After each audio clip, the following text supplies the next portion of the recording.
System and what is peripheral nervous system, है ना। Peripheral nervous system क्या होता है, जो हमारी एक्सट्रीमिटीज, जो हमारे स्पाइनल कॉर्ड से जो हमारी नर्व निकल रही हैं हमारे हाथ पैर मतलब हमारे लिम्स में, हमारे एक्सट्रीमिटीज में जा रही हैं, वो हमारा होता है पेरिफेरल नर्वस सिस्टम।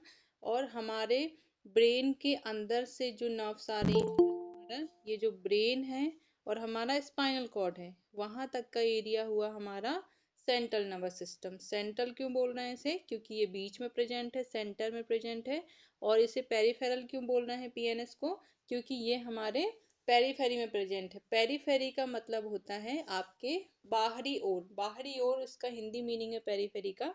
तो कोई भी पेरीफेरी में अगर आपको मतलब आता है वर्ड, तो आपको ये समझ में आ जाएगा कि ये जो स्ट्रक्चर है वो कहाँ पे प्रेजेंट है, ठीक है।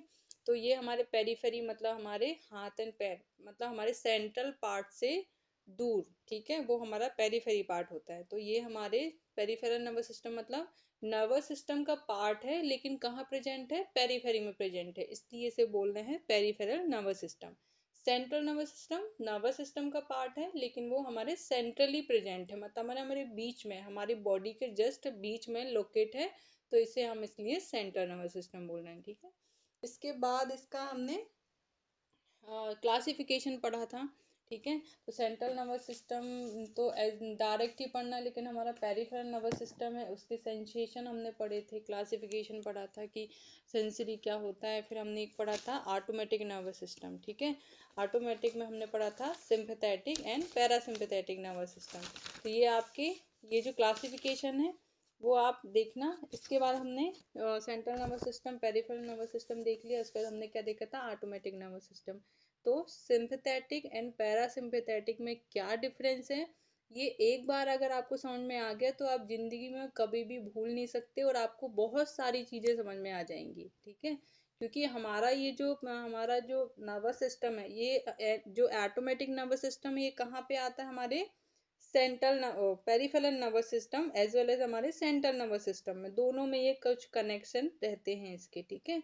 तो मोटर सिस्टम है, motor system automatic motor system या फिर ऑटोनोमिक मोटर सिस्टम, ठीक है। मोटर सिस्टम लगा हुआ है मतलब कुछ हमारे मूवमेंट से रिलेटेड एक्टिविटीज हो रही हैं इस सिस्टम से, हमारे मूवमेंट्स हो रहे हैं, कुछ टाइप्स ऑफ मूवमेंट्स, ठीक है।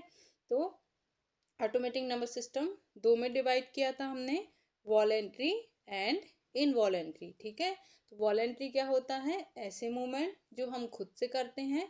इनवॉलेंट्री क्या होता है, ऐसे मूवमेंट जो ऑटोमेटिक होते हैं।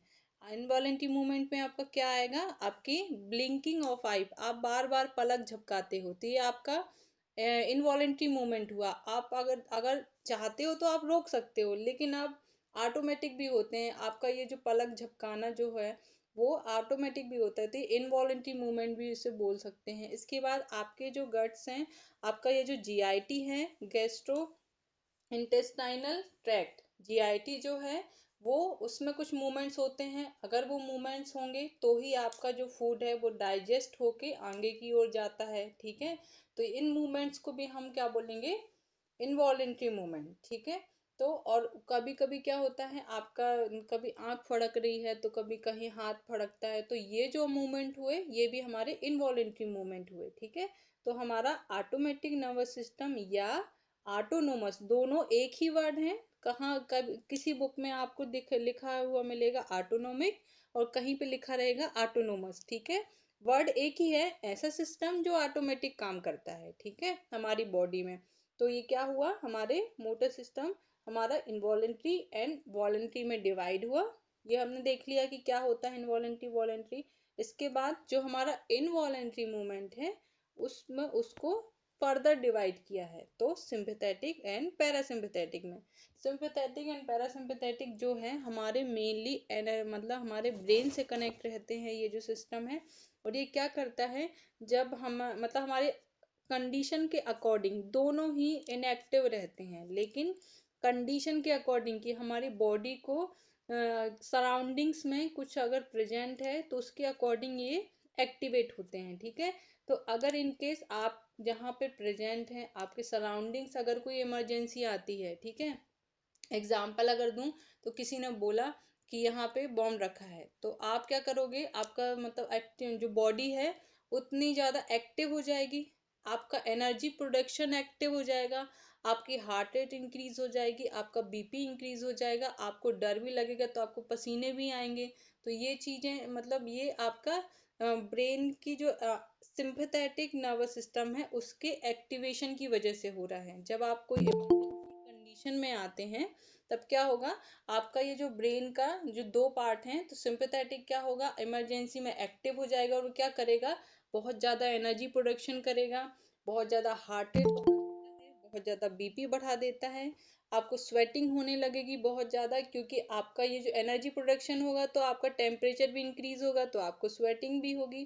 तो ये जो रीजंस हैं ये सिंपैथेटिक नर्वस सिस्टम की वजह से हमारी बॉडी में चेंजेस आते हैं, और इससे क्या होगा, आपका जब सिंपैथेटिक नर्वस सिस्टम एक्टिवेट होगा तो आपकी बॉडी इतने जल्दी क्विकली आपकी बॉडी उस मतलब सिचुएशन को रिस्पॉन्स कर पाएगी। ठीक है, अगर आपको सिंपैथेटिक नर्वस सिस्टम में कोई प्रॉब्लम आ गई या कुछ मतलब वो एक्टिवेट नहीं हो पाया, तो कई बार क्या होता है कि हमारा जो ब्रेन है वो डिसओरिएंटेड हो जाता है, मतलब ऐसी इमरजेंसी की ऐसी कंडीशन जहां आपको समझ नहीं आता कि आप क्या करें। ठीक है, इसका मतलब है आपका सिंपैथेटिक नर्वस सिस्टम एक्टिवेट ही नहीं हुआ। ठीक है, तो आपकी सिचुएशन जो है आपको समझ ही नहीं आ रही है, तो आपका इमरजेंसी कंडीशन ही नहीं लग रही है आपकी बॉडी में, आप सोच ही नहीं पा रहे हो कि क्या करें, तो वहां पे पैरासिम्पैथेटिक काम करता है। पैरासिम्पैथेटिक आपकी बॉडी को फुल रिलैक्स कर देगा। ठीक है, मतलब कोई भी कंडीशन है जब आप फुल रिलैक्स पोजीशन में हो, मतलब आपका ब्रेन का पैरासिम्पैथेटिक नर्वस सिस्टम एक्टिवेट है। लेकिन जब कोई इमरजेंसी कंडीशन में आते हो आप, तो आपका सिंपैथेटिक नर्वस सिस्टम एक्टिवेट हो जाता है। ये क्यों इम्पोर्टेंट है, क्योंकि अगर आप बिल्कुल रिलैक्स रहोगे और ऐसी सिचुएशन आ गई जहाँ पे आपको भागना है और आपकी बॉडी में कोई भी चेंजेस नहीं आ रहे हैं, आपका एनर्जी प्रोडक्शन मिनिमम है, आपके हार्ट रेट मिनिमम है, आपका बीपी मिनिमम है, तो आप उतने जल्दी आप उतना जैसे कि आपको भागना है, कोई शेर आया आपको देख के भागना है, लेकिन आपके अंदर एनर्जी ही नहीं है, एक्साइटमेंट ही नहीं है, आपकी बॉडी इनएक्टिव है, आपकी बॉडी में एक्टिविटीज ही नहीं हो रही है, तो आप उतना तेजी से नहीं भाग पाओगे, या आप मतलब वहां से बाहर निकल ही नहीं सकते हो, आपको कुछ समझ में नहीं आएगा, आप वहां पे फंस जाओगे। ठीक है, तो आपका सिंपैथेटिक नर्वस सिस्टम क्या होता है, आपको हेल्प करता है, आपके ब्रेन आपकी बॉडी की सारी एक्टिविटीज को इंक्रीज कर देता है, ताकि आप उतनी स्पीड से आप अपने एक्टिविटीज कर पाते हो और आप दौड़ पाते हो, या आपको उस मतलब सिचुएशन से दूर जाने में आपको हेल्प लगती है। ठीक है, तो ये बहुत इंपॉर्टेंट है, इनमें डिफरेंस आपको हमेशा याद रखना है कि क्या होता है सिंपैथेटिक, क्या होता है पैरासिम्पैथेटिक। ठीक है, तो ये हमारा CNS, central nervous system, peripheral nervous system and autonomous nervous system complete हो गया है। ठीक है, रिवीजन में। ओके, इसके ये तो हमने डिटेल में वैसे ही पढ़ लिया पहले से। इसके बाद हमने क्या देखा था, पार्ट ऑफ ब्रेन। ठीक है, हमारा जो नेक्स्ट वो था पार्ट ऑफ ब्रेन। तो हमने सबसे पहले पार्ट ऑफ ब्रेन में हमारा जो ब्रेन है, जब हमें एनाटमी में इसे पढ़ते हैं तो इसको 3 पार्ट में डिवाइड करते हैं। ठीक है, एनाटमी में पढ़ने के लिए पार्ट्स में डिवाइड क्यों कर रहे हैं, क्योंकि हम अगर पार्ट्स में डिवाइड कर लेंगे तो हमें इजी रहेगा पढ़ने के लिए, हमें ये पता रहेगा कि ये कौन से ब्रेन का कौन सा पार्ट है, ये फिर इसके अंदर क्या स्ट्रक्चर आएंगे, तो ये इजी रहता है पढ़ने में, तो इसलिए इसको डिवाइड किया है फोर ब्रेन में, मिड ब्रेन में एंड हाइंड ब्रेन में। मतलब हमारे ब्रेन को 3 पार्ट में डिवाइड किया गया है, fore brain, mid brain and hind brain. Fore brain का मतलब होता है, फोर का मतलब होता है यहाँ पे वो 4 वाला फोर नहीं है, यहाँ पे फोर का मतलब हुआ आपके ब्रेन का सुपरफिशियल पार्ट, या फिर आपकी बॉडी का जो फ्रंट पार्ट है उसे हम बोलते हैं फोर ब्रेन। जैसे एग्जाम्पल के तौर पे अगर मैं देखूं तो आप लोग नॉर्मल लैंग्वेज में क्या यूज करते हो, आपका फोरहेड। फोरहेड का मतलब क्या हुआ, आपके हेड का सामने वाला पार्ट है ना, सामने जो आपके जस्ट सामने दिख रहा है, तो आप इसको क्या बोल रहे हो, फोरहेड। ठीक है, ऐसे ही हमारे ब्रेन को डिवाइड किया है उसके दिखने के अकॉर्डिंग या उसके सिचुएशन के लोकेशन के अकॉर्डिंग। ठीक है, तो हमारे ब्रेन को 3 में डिवाइड किया, तो फोर ब्रेन मतलब ऊपर से अगर हम देखते हैं तो हमारे ब्रेन में क्या दिखता है, मतलब हमारे ब्रेन का क्या क्या स्ट्रक्चर दिखते हैं, तो उतने स्ट्रक्चर को डिवाइड किया है फोर ब्रेन में। उसके बाद मिड ब्रेन, बीच वाला जो हिस्सा है हमारे ब्रेन का उसे मिड ब्रेन में डिवाइड किया है, बीच में है, बीच वाला हिस्सा हुआ है, ठीक है, अगर हिंदी में देखे तो।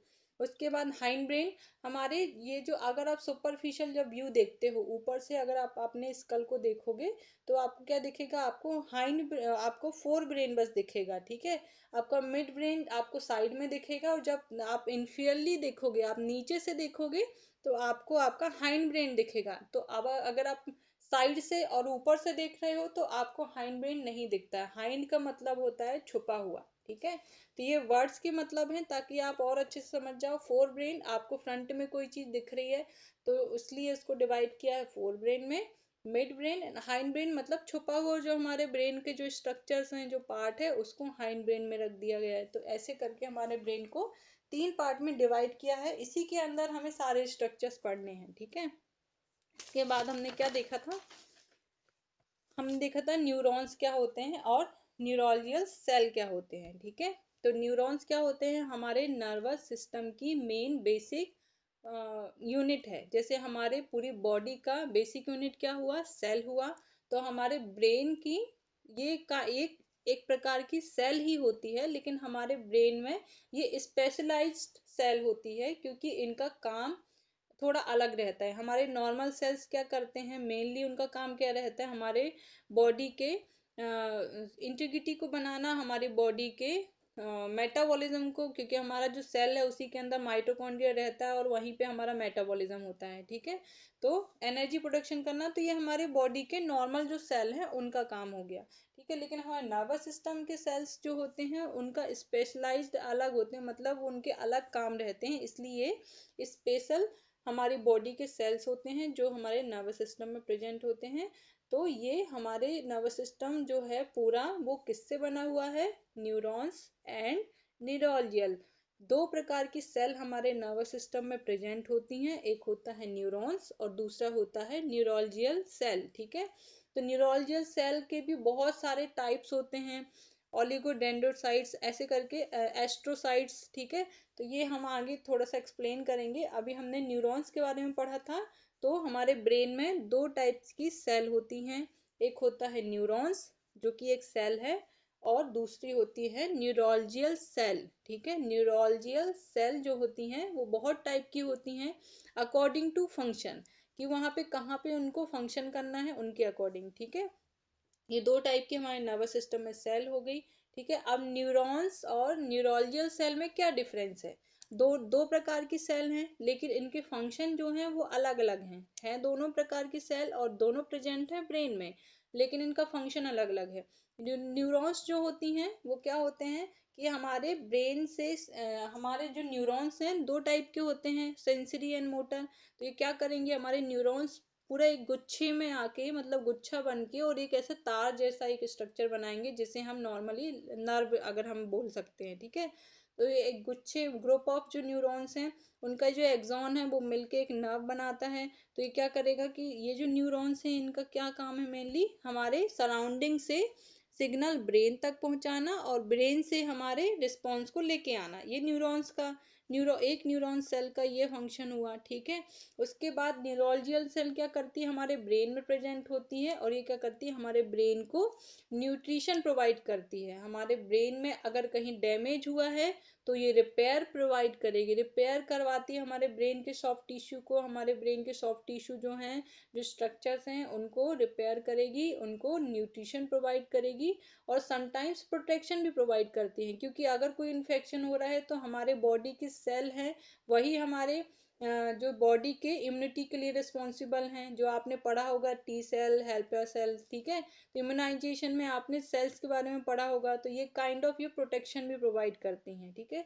तो न्यूरॉन्स क्या करते हैं, हमारे सिग्नल को पास करते हैं एक एक सेल से दूसरे सेल, और हमारे न्यूरोलजियल क्या करते हैं, हमारे ब्रेन के टिश्यू को प्रोटेक्शन, हमारे न्यूट्रिशन एंड हमारे ब्रेन के टिश्यू को रिपेयर करते हैं।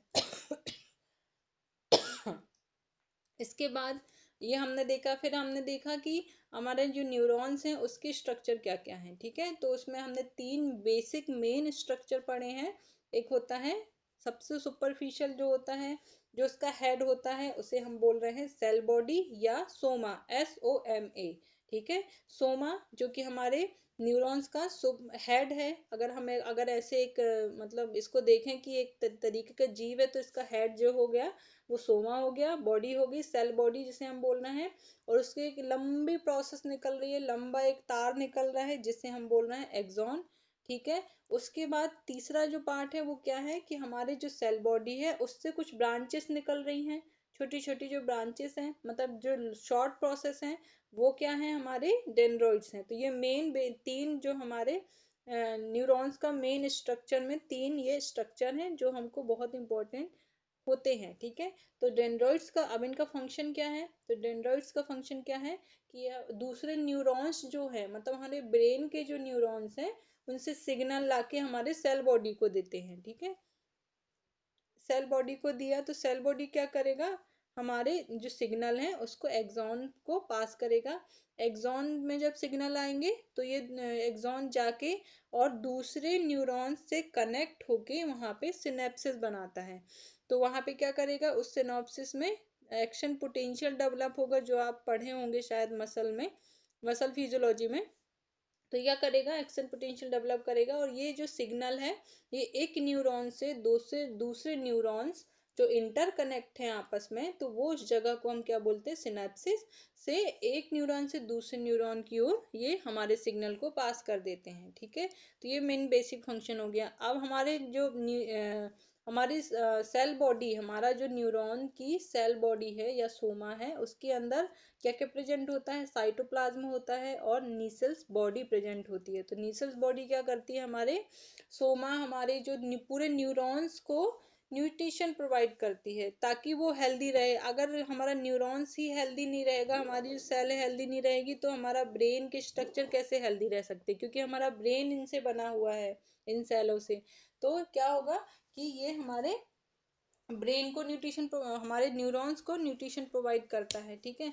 अब इसके बाद हमने एक्सॉन देखा, तो एक्सॉन में दो स्ट्रक्चर दिखते हैं, एक माइलिन शीथ दिखती है और एक स्वान सेल्स दिखती हैं। ठीक है। तो हमारी जो माइलिन शीथ है वो क्या करती है, ऐसे मतलब इंसुलेटिंग का काम करती है, इंसुलेटर की तरह काम करती है। तो ये क्या करेगी, जो हमारे एक न्यूरॉन के अंदर जो सिग्नल जा रहा है, ठीक है, उसको बाहर नहीं आने देती, वो सीधा सीधा आपके दूसरे न्यूरॉन में ट्रांसफर हो जाएगा। आपका जो इंसुलेशन अगर आपके ऊपर चढ़ा हुआ, तो जो करंट फ्लो हो रहा है वो आपके सराउंडिंग्स या दूसरे वायर में टच नहीं होगा। ठीक है। ऐसे ही हमारा माइलिन शीथ जो है वो सिग्नल को सीधा ट्रांसफर करती है दूसरे न्यूरॉन्स की तरफ, और हमारे जो सिग्नल्स आ रहे हैं उनको फैलने नहीं देती है। ठीक है। इंसुलेशन के जैसे काम करती है। उसके बाद हमारा जो माइलिन शीथ है वो हमारे न्यूरॉन्स को प्रोटेक्शन, हमारे एक्सॉन को प्रोटेक्शन भी देती है। ठीक है।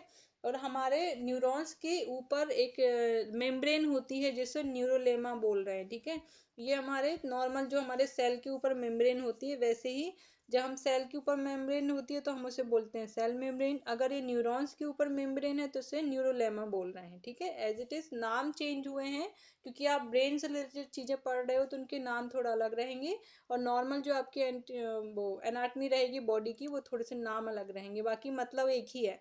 उसके बाद स्वान सेल्स होते हैं जो कि आपके एक्सॉन को, आपके माइलिन शीथ को रिपेयर करते हैं। जैसे इन केस अगर आपका जो न्यूरॉन्स है, कहीं आपको चोट आई तो आपकी नर्व डैमेज हो गई, अगर आपकी नर्व डैमेज हो गई तो आपका इनडायरेक्टली आपका एक्सॉन मतलब टूट गया है, एक्सॉन इंजरी हो गई है ना। तो क्या करेगा स्वान सेल्स, आपके एक्सॉन को रिपेयर करता है, नए टिश्यू बनाएगा, नया पूरा सब चीजें बना, मतलब जो भी एपिथेलियल जो भी सेल्स हैं या फैटी लेयर्स जो है, स्वान सेल्स क्या करेगा, जहां भी इंजरी हुई है हमारे न्यूरॉन्स में वहां पे वो रिपेयर का काम करती है। ठीक है। तो ये हमारा इनके मेन फंक्शन हो गए हैं। ठीक है। इसके बाद हमने क्या देखा, इसका स्ट्रक्चर देखा, पूरे फंक्शंस देख लिए हमने। इसके बाद हमने देखा, उसके बाद क्या पढ़ा था हमने, मेनिंजीज, है ना, लेयर ऑफ द ब्रेन। तो हमारे ब्रेन में कितनी लेयर्स होती हैं, तीन लेयर्स होती हैं। कौन कौन सी, ड्यूरा मैटर, पिया मैटर एंड एराक्नोइड मैटर। ठीक है। सॉरी मैंने सीक्वेंस गलत बोल दिया, ड्यूरा मैटर, एराक्नोइड एंड पिया मैटर। कौन सा सीक्वेंस सही है,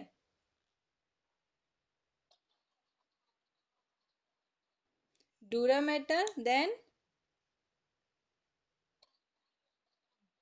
हाँ, ये सीक्वेंस याद रखना है। तो इसमें क्या होगा, ड्यूरा मतलब हमारे ब्रेन से दूर वाली जो लेयर है, मतलब लेकिन ये स्कल के पास है, ठीक है। तो हमारे ब्रेन से दूर वाली लेयर को ड्यूरा मैटर, बीच वाली लेयर को एरेक्नॉइड, एंड पास वाली लेयर को पिया मैटर बोल रहे हैं, ठीक है। तो ये एक मतलब आपको याद रखने के लिए मैं बता रही हूँ, ऐसा लिख मत देना एग्जाम में, ठीक है। इसको याद रखने के लिए बता रही हूँ कि ये सीक्वेंस में रहती हैं, ड्यूरा, फिर उसके बाद एरेक्नॉइड मैटर एंड देन पिया मैटर, ठीक है। तो ये हमारे तीन लेयर्स हो गई। अब हमारा ड्यूरा भी दो प्रकार की लेयर्स से बना हुआ रहता है। एक पेरियोस्टियल लेयर होता है, एक मेनिंजियल लेयर होता है। पेरियोस्टियल जो रहता है हमारे ब्रेन की स्कल से अटैच रहता है, और हमारे जो मेनिंजियल लेयर होती है वो हमारे ब्रेन की, हमारे मतलब बोलेंगे कि हमारे एरेक्नॉइड से, हमारे एरेक्नॉइड मैटर जो है उससे अटैच रहता है, ठीक है। तो ये दो लेयर से बना होता है ड्यूरा मैटर, ओके। इसके बाद इसके बीच का जो स्पेस है हमारे दोनों ड्यूरा मैटर, अगर हम देखें तो हमारा जो पेरियोस्टियल और हमारा मेनिंजियल जो सेल है उसके बीच जो स्पेस है, वो स्पेस क्यों जरूरी है, इससे हमारे वीनस सप्लाई होती है, ठीक है। तो वीनस सप्लाई मतलब हमारा वेन्स जो रहते हैं, कैपिलरीज जो होती हैं वेन्स वाली, वीनस सप्लाई वो होती है, ठीक है। तो ये क्या है, इपिड्यूरल स्पेस, इसे क्या बोलेंगे, जो दो ड्यूरा मैटर के बीच के स्पेस को क्या बोल रहे हैं, इपिड्यूरल स्पेस, ठीक है। इसके बाद आता है हमारा एरेक्नॉइड मैटर। एरेक्नॉइड में सबसे पहले तो ब्रांचेस रहती हैं जो कि हमारे पिया मैटर को होल्ड करती हैं, है ना। उसके बाद हमारे पिया मैटर और एरेक्नॉइड मैटर के बीच का स्पेस है उसे हम क्या बोल रहे हैं, कौन सा स्पेस होता है वो, सब एरेक्नॉइड स्पेस, ना। सब एरेक्नॉइड स्पेस बहुत इंपॉर्टेंट है। ये स्पेस पढ़ना क्यों जरूरी है, आपको याद रखना क्यों जरूरी है, जब आप कोई भी न्यूरोलॉजिकल डिजीज, आपके ब्रेन से रिलेटेड जितनी भी डिजीज हैं, जितनी भी बीमारियां हैं, उन्हें हम क्या बोलते हैं, न्यूरोलॉजिकल डिसऑर्डर या न्यूरोलॉजिकल डिजीज, ठीक है। तो जब आप सेकेंड ईयर थर्ड ईयर में इन डिजीज के बारे में पढ़ोगे, तब आपको ये वर्ड्स आएंगे, इपिड्यूरल हेमरेज, इपिड्यूरल हिमोटोमा, सबड्यूरल हिमोटोमा, सब एरेक्नॉइड हिमोटोमा। तो आप लोगों को जब ये स्पेस नहीं पता होंगे तो आपको कैसे पता रहेगा कि हमारे ब्रेन में कहाँ पे डैमेज हुआ है ना। तो इपिड्यूरल हेमरेज का मतलब है आपके जो दोनों ड्यूरा हैं, मतलब दो प्रकार की जो ड्यूरा हैं, आपकी ड्यूरा मैटर हैं, उनके बीच अगर ब्लीडिंग हुई है तो उसे बोलेंगे इपिड्यूरल हेमरेज। अगर आपके अरेक्नॉइड और ड्यूरा मैटर के बीच अगर ब्लीडिंग हो रही है, क्योंकि लेयर्स हैं तो उनके बीच स्पेस भी रहेगा, नॉर्मल सी बात है, परत है। अगर तीन परत हम मानते हैं कि तीन लेयर्स हैं, तीन परत हैं, तो उनके बीच तो ऑटोमेटिक स्पेस ही रहता है। उन्हीं स्पेस के नाम दिए हैं, बस आगे पीछे नाम ना हो उसके लिए आपको याद रखने पड़ेंगे। तो सबसे पहले हमारा इपिड्यूरल स्पेस, अगर हमारा इपिड्यूरल स्पेस में ब्लीडिंग हुआ तो हमारा एपिड्यूरल हेमरेज हो सकता है, हमारे ब्रेन में स्वेलिंग हो सकती है। उसके बाद अगर सबड्यूरल हेमरेज हुआ तो आपको उसके अकॉर्डिंग सिम्टम्स मिलेंगे हमारे ब्रेन के।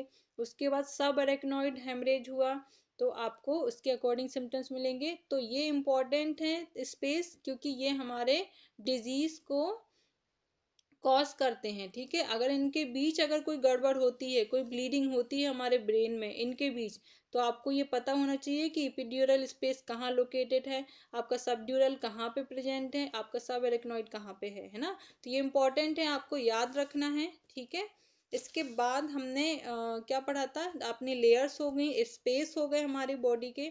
इसके बाद हमने देखे थे वेंट्रिकल्स, ठीक है। वेंट्रिकल्स क्या होते हैं, हमारी बॉडी, हमारे ब्रेन में जो स्पेस, जो हमारी ब्रेन में कैविटीज प्रेजेंट होती हैं उसे हम बोलते हैं वेंट्रिकल्स, ठीक है। कैविटीज का यहाँ पे नाम दूसरा है, यहाँ कैविटीज को हम क्या बोल रहे हैं, वेंट्रिकल्स। तो वेंट्रिकल्स बहुत इंपॉर्टेंट है। ये क्यों इंपॉर्टेंट है, ये क्या करते हैं वेंट्रिकल्स, हमारे ब्रेन के जो फ्लूइड है, हमारे ब्रेन के फ्लूइड का नाम क्या है,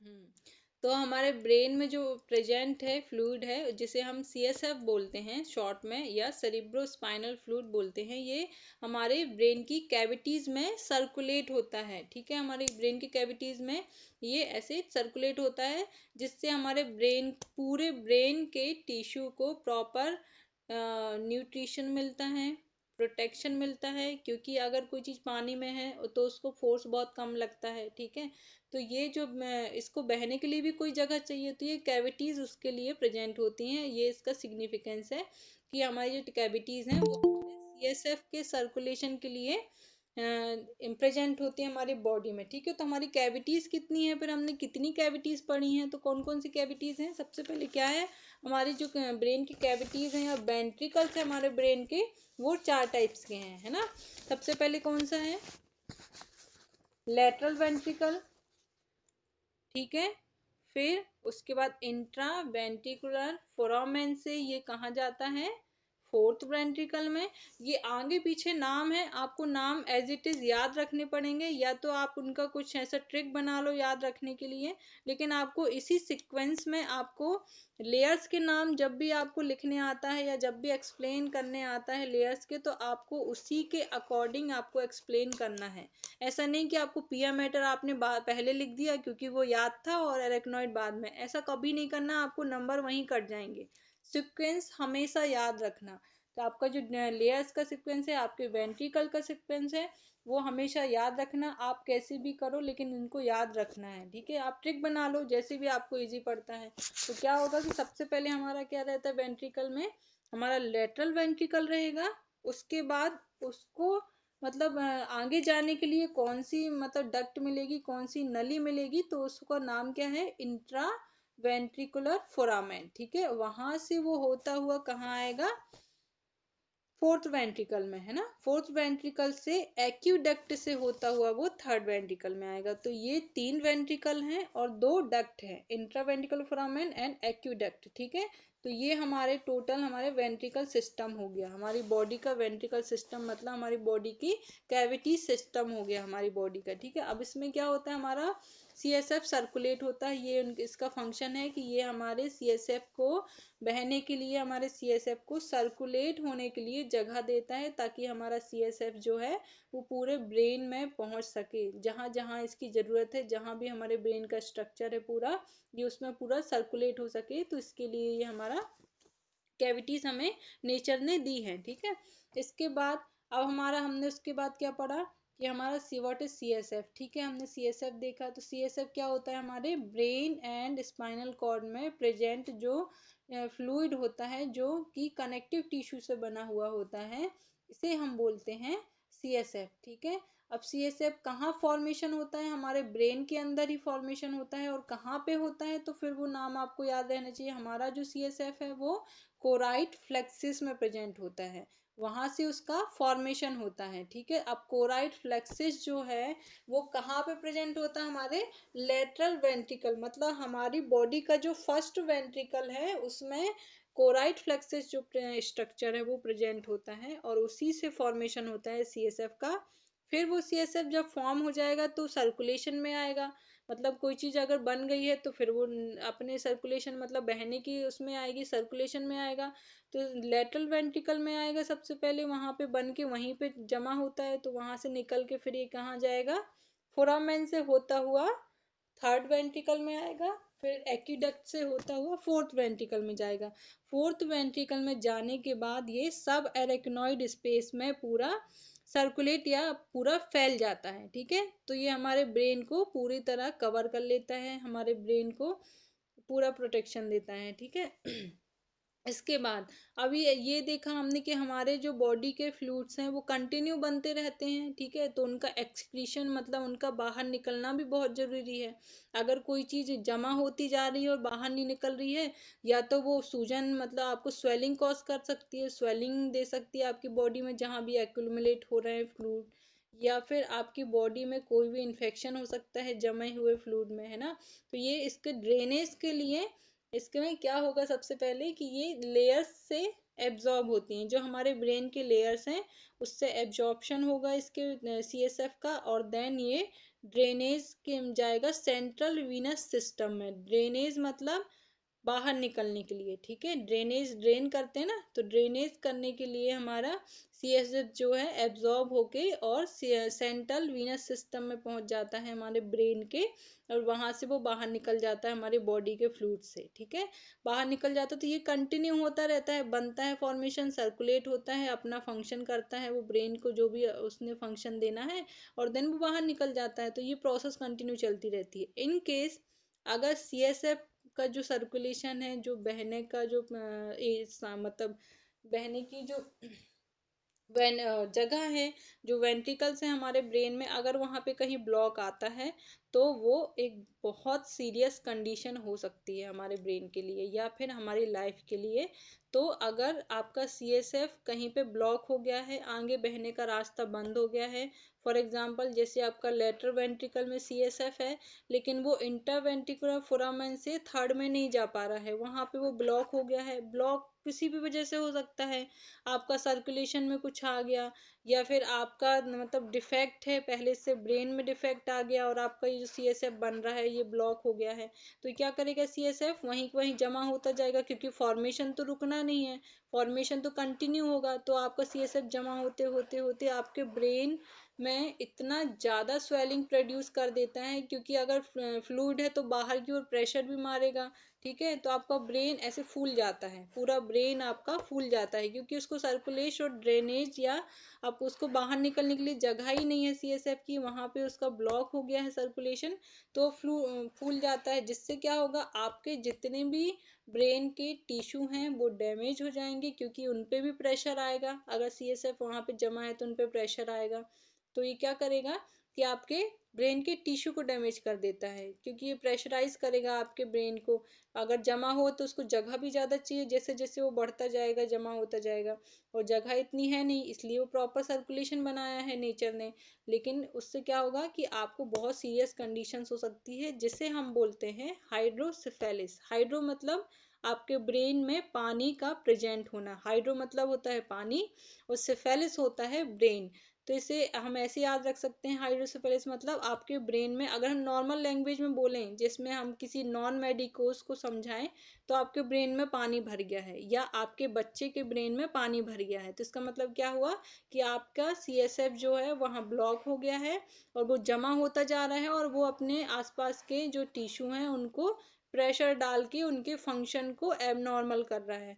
तो उससे क्या होगा, कई बार अगर ये प्रॉपर ट्रीटमेंट नहीं हुआ तो परमानेंट आपके ब्रेन में डैमेज हो सकता है, जो कि नहीं ठीक हो सकता। तो जनरली ये मतलब मोस्ट कॉमन है, ये बच्चों में होता है, इसलिए इसे हाइड्रोसेफेलिस बोल रहे हैं। ये बच्चों में होता है, बच्चों में से जो बच्चों को जिनको हाइड्रोसेफेलिस होता है उनको आप पहचान सकते हो कि उनका सिर बड़ा रहता है। उनका सिर अगर बड़ा रहा और पूरा शरीर जो है वो नॉर्मल रहता है, तो वो हाइड्रोसेफेलिस कंडीशन में बच्चा प्रेजेंट होता है। अगर परमानेंट डैमेज अगर उनका ब्रेन हो गया तो बच्चा कंप्लीट बेड रिडन हो जाता है, कंप्लीट, ना वो बोल सकता है, ना वो चल सकता है, ना वो बात कर सकता है, कुछ भी नहीं। सारी जो एक्टिविटीज रहेंगी जो हमारा ब्रेन कंट्रोल करता है वो सब लॉस हो जाएगी, ठीक है। तो जैसे ही हाइड्रोसेफेलिस पता चलता है तो ये एक इमरजेंसी कंडीशन रहती है, तुरंत हॉस्पिटलाइज करके उसके ब्लॉक को रिमूव करना रहता है CSF के, ताकि उसका नॉर्मल सर्कुलेशन बना रहे, ठीक है। इसका ट्रीटमेंट आगे जाके आप पढ़ोगे, अभी बस इतना आपको अप्लाइड एनाटॉमी में है कि व्हाट इज हाइड्रोसेफेलिस, तो ये समझ में आ गया होगा। इसके बाद हमने क्या देखा था, हमने CSF के बाद देखा था ग्रे मैटर, ठीक है। तो ग्रे मैटर क्या होता है, एंड वाइट मैटर क्या होता है। तो ग्रे मैटर जो है हमारे ब्रेन में जो भी सेल बॉडी है, जहाँ भी हमारे ब्रेन में सेल बॉडी प्रेजेंट है वो हमें ग्रे कलर की दिखेंगी, और जो हमारे वाइट मैटर है, जहाँ भी हमारी बॉडी में एक्सॉन प्रेजेंट है, हमारे न्यूरॉन्स का सेल बॉडी प्रेजेंट है, तो वो ग्रे दिखेगा। और हमारी बॉडी का एक्सॉन, हमारे न्यूरॉन्स का एक्सॉन अगर वहाँ पे प्रेजेंट है तो वो वाइट दिखेगा, ठीक है। ग्रे दिख रहा है क्योंकि उसमें नीसल्स बॉडी है, नीसल्स बॉडी जो है वो ग्रे अपीयरेंस देती हैं, बहुत सारी हैं तो वो ग्रे कलर को जनरेट कर देती हैं। हमारा एक्सॉन है उस पे माइलिन शीथ है, वो फैट की बनी होती है जो हमारा माइलिन शीथ है, और वो वाइट दिखता है। कभी भी आप फैट देखोगे नॉर्मली तो वो वाइट दिखता है, ठीक है। तो एक्सॉन के ऊपर क्या लेयर्स हैं, हमारी माइलिन शीथ की लेयर है, तो ये क्या दिखेगा, कैसे दिखेगा, आपको वाइट दिखेगा, ठीक है। तो इसीलिए इसे grey matter and white matter formation हो सकता है, होता है, ठीक है। इसके बाद हमारा जो ब्रेन है उसका सुपरफिशियल जो पार्ट रहेगा वो ग्रे रहेगा, एंड अंदर का जो पार्ट रहेगा वो वाइट रहेगा। तो हमारा जो सेल बॉडी है सुपरफिशियल प्रेजेंट रहती है, और हमारा एक्सॉन जो है वो अंदर की ओर प्रेजेंट रहता है, इसलिए वहाँ वाइट और वहाँ ग्रे मिलता है। समटाइम्स आपके वाइट जहाँ पे आपका मैटर है, वाइट मैटर है, वहाँ पे कुछ आपको पीसेस ऑफ ग्रे मैटर मिलेंगे। ग्रे मैटर के कुछ पीसेस वहाँ प्रेजेंट होते हैं, जिन्हें हम क्या बोल रहे हैं, न्यूक्लियस बोलते हैं, ठीक है। तो उसके फिर ये नीचे आएंगे। इसके बाद हमने ग्रे मैटर यहाँ पे कंप्लीट हुआ। ऊपर पे अगर ग्रे मैटर सुपरफिशियल प्रेजेंट है तो उसे क्या बोल रहे हैं, सेरिब्रल कॉर्टेक्स, है ना। कॉर्टेक्स क्यों बोल रहे हैं, क्योंकि ये सुपरफिशियल एरिया है। अंदर का हमने जब भी हमको जैसे जब हम बोन के अंदर के पार्ट को देखते हैं तो मेडुलरी बोलते हैं, बाहर के पार्ट को देखते हैं तो कॉर्टेक्स बोलते हैं। ऐसे ही हमारे ब्रेन का सुपरफिशियल पार्ट जो है तो उसे जो ग्रे पार्ट है उसे क्या बोल रहे हैं, सेरिब्रल कॉर्टेक्स, और जो अंदर का वाइट पार्ट है उसे मेडुला मेडुलरी बोल सकते हैं, ठीक है। तो ये वर्ड जो एनाटमी में आपको पता होनी चाहिए। उसके बाद हमने देखा वाइट मैटर में कुछ फाइबर्स देखे, ट्रैक्ट देखे। तो ट्रैक्ट क्या होते हैं हमारे ब्रेन में, जो हमारे ब्रेन को हमारे स्पाइनल कॉर्ड से कनेक्ट करते हैं, ये होते हैं हमारे ट्रैक्ट, है ना। अब ट्रैक और नर्व में क्या डिफरेंस है, ट्रैक जो होते हैं हमारे सीएनएस में प्रेजेंट होते हैं, और जो नर्व है हमारे पीएनएस में प्रेजेंट होते हैं। लेकिन क्रेनियल नर्व जो है वो अलग होती है, वो स्पेशलाइज्ड होती है, इसलिए उन्हें हम इसमें शामिल नहीं कर रहे हैं, ठीक है। तो ट्रैक्ट आपको बहुत डिटेल में पढ़ने हैं। तो दो प्रकार के ट्रैक्ट आपको पढ़ने हैं, एक होता है असेंडिंग, एक होता है डिसेंडिंग। असेंडिंग मतलब जो हमारे स्पाइनल कॉर्ड से जो भी सिग्नल आ रहा है वो हमारे ब्रेन तक पहुंचाना, मतलब असेंडिंग मतलब ऊपर की ओर हमारा सिग्नल ले जाना, तो वो असेंडिंग ट्रैक्ट हुआ। नीचे की ओर सिग्नल लाने वाले डिसेंडिंग ट्रैक्ट होते हैं, ठीक है। तो ये पूरा हमारा कंप्लीट हो गया। फिर इसके बाद हमने फाइबर्स देखे वाइट मैटर में, कि वाइट मैटर्स में कुछ फाइबर्स होते हैं। तो हमारे जो ब्रेन है वो आपस में इंटरकनेक्ट रहता है, जितना भी स्ट्रक्चर है आपस में कनेक्ट रहते एक दूसरे से।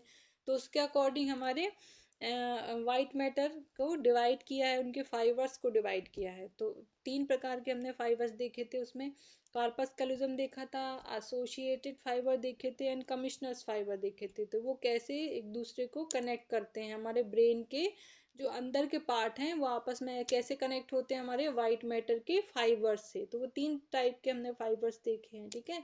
अब जो सारे फाइबर्स हैं जो लेफ्ट एंड राइट कनेक्ट कर रहे हैं, आगे से पीछे कनेक्ट कर रहे हैं, ठीक है, या साइड से कनेक्ट कर रहे हैं, तो ये सारे जो फाइबर्स हैं इन सबको एक साथ अगर जब हम पढ़ते हैं तो इसे क्या वर्ड बोलते हैं, उसे रेटिकुलर रेटिकुलर इंफॉर्मेशन, ठीक है।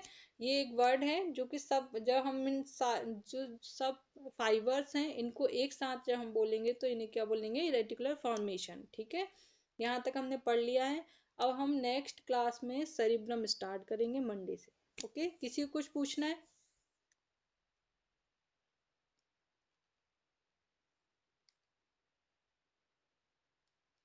किसी को कुछ पूछना है?